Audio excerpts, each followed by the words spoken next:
अस्सलाम वालेकुम नाज़रीन, मैं हूं आपकी होस्ट गुलशन खान और आप देख रहे हैं 96 न्यूज़।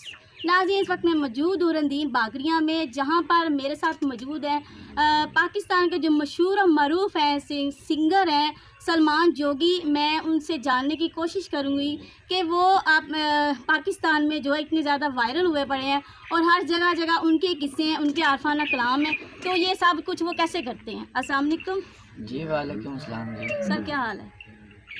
बड़ा चंगा हाल है माशाल्लाह। अच्छा सर, आप ये बताएं, आप टिकटॉक पे और फेसबुक पे और यूट्यूब पे काफ़ी वायरल हुए पड़े हैं, हाँ जी। तो इसकी क्या वजह है? वजह ये जिन्ना सानू वायरल भी तुसी करन वाले हो, असी आप ही तो वायरल होए नहीं, सानू तुसी लोग सारे करन वाले हो। ठीक है, तो तुहाड़ियां दुआवां नाल ही सारे काम होए ने, सारे असी वायरल होए हैं। और असां की करना है। अच्छा, आपने ये जो है आरफाना कलाम है, ये कहाँ से स्टार्ट किया है? मतलब किस एज में थे आप कि जब आपने अपना आरफाना कलाम जो है स्टार्ट किया था? ये अपना ऐसी उदों कोई 18-19 साल उम्र। तो ये शौक़ आपको कैसे पैदा हो गया?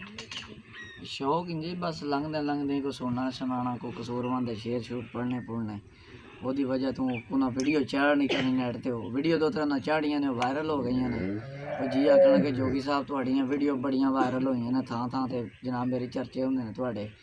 ਮੈਂ ਕਿਹਾ ਚਲੋ ਚੰਗਾ ਹੀ ਹੈ ਜੇ ਵਾਇਰਲ ਹੋਈਆਂ ਨੇ। ਮੈਂ ਇਸੇ ਹਾਲਤ 'ਚ ਕਦੇ ਫਿਰਦੇ ਟੁਰਦੇ ਕਦੇ ਐਡਾ ਕਰੂਰ ਨਹੀਂ ਕੀਤਾ।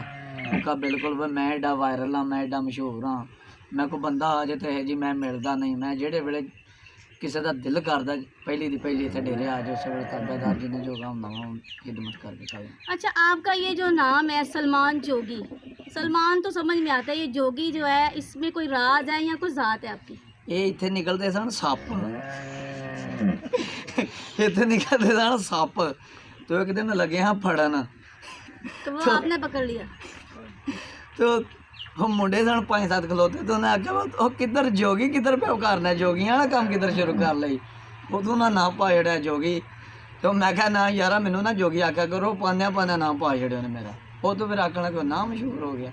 सही है, इसलिए फिर आपका नाम पड़ गया। हाँ। अच्छा, हमारे नाज़रीन को आप जो है ना, वो पहला जो आपका आरफाना कलाम था जहाँ से आपने स्टार्ट लिया था, वो सुनाएं। ਪਹਿਲਾਂ तो मैं ਤੁਹਾਡੇ अपना नाज़रीन ने ਜਿਹੜੇ ਉਹਨਾਂ ਨੂੰ ਸੁਣਾਉਣਾ ਆਰਫਾਨਾ ਕਲਾਮ ਦੇ ਸ਼ੇਰ ਸੁਣਾਉਣਾ, ਤੇ ਉਸ ਤੋਂ ਬਾਅਦ ਗਜ਼ਲ ਸੁਣਾਉਂਦੇ ਉਹਨਾਂ ਨੂੰ, ਤੇ ਫਿਰ ਅੱਗੋਂ ਜਿਹੜੀ ਤੁਸੀਂ ਗੱਲ ਪੁੱਛੋਗੇ ਤੁਹਾਨੂੰ ਦੱਸਾਂਗੇ। ਆਰਫਾਨਾ ਕਲਾਮ ਸਾਈਂ ਸਰਦਾਰ ਹੋਰੀ ਵੀ ਨੇ ਕੱਕੇ ਦੇ, ਤੇ ਬਾਬਾ ਜੀ ਕਸੂਰਮੰਦ ਵੀ ਨੇ, ਠੀਕ ਹੈ, ਪੀਰ ਵਾਰਿਸ ਸ਼ਾਹ ਵੀ ਨੇ, ਹੋਰ ਵੀ ਬਾਬਾ ਬੁੱਲੇ ਸ਼ਾਹ ਨੇ। मैं ਸਾਰਿਆਂ ਸ਼ਾਇਰਾਂ ਦੇ ਕਲਾਮ ਜਿਹੜੇ ਨੇ ਪੜ੍ਹ ਲੈਣਾ ਵਾ। लेकिन मशहूर जेडे शायर ने ना नपढ़ ने बाबा जी कसूरमंद, उन्होंने दे चंद शेर जेडे ने तुहानू सुनाना।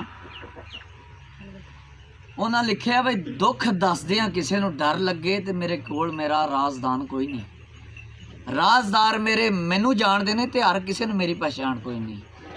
हाल काल दे पेज जाल उल्टे पढ़ दे तौज पर रद शैतान कोई नहीं। बदतर थी वालना है कसूरमंदा जेड़ा दिलों इंसान कोई नहीं। ते राह रब दी लभदा फिरे मैं, राह रब दी लभदा फिरे मैं। तू लभ कोई राह नमा पहलू, कदी खुद दा खुद ना हो सके ते करें क्यों खुदा खुदा पहलू। ते कदम कदम उत्ते थिड़कदे ने कदम तेरे, एक कदम ते कदम टिका पहलू। ए लल्ला फेर कमी कसूरमंदा रफल्ला वाला ते पका पहलू। ये जेड़ियां ये गल्लां ने ना सारियां बंदियां नूं समझ नहीं आउंदियां। ਜਿਹੜੇ ਬੰਦੇ ਬਰੀਕ ਨੇ ਨਾ ਉਹ ਸਮਝਦੇ ਨਾ ਗੱਲਾਂ ਨੂੰ, ਖਾਸ ਕਰ ਗੁਜਰਾਤ ਵਾਲੇ ਬਹੁਤੇ ਸਮਝਦੇ ਨੇ, क्योंकि उधर शायर ज़्यादा ने ना, तो वो समझते हैं गल्लां नूं। अच्छा, इसमें जो है आपके अपने आरफाना कलाम है या फिर आप काफ़ी पेस्ट काम करते हैं?